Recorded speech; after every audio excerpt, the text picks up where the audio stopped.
what is the book of Hebrews about? The book of Hebrews is actually a sermon that ends like an epistle. Scholars aren't sure who wrote it, but it seems that whoever they were quite fluent in Greek and intimately familiar with the Septuagint, the Greek translation of the Hebrew Bible.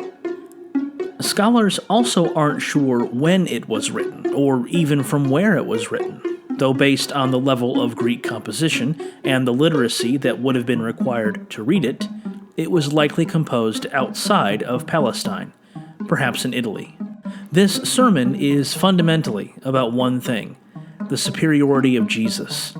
For example, chapter 1 emphasizes Jesus' superiority over the angels. Chapter 3, his superiority over Moses. Chapters 5 and 7, his superiority over the priesthood. Chapter 8, over the Mosaic covenant.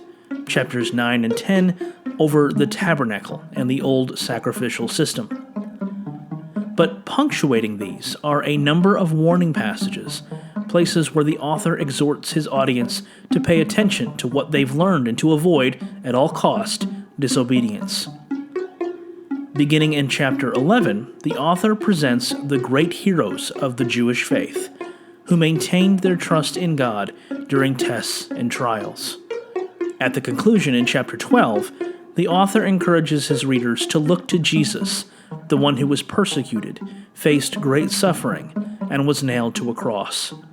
Their faith may be being tested, but it is for their good, and a sign that they are God's children. So the book of Hebrews declares the superiority of Jesus over, well, everything. But it also serves to warn its readers to not take for granted their status as God's children.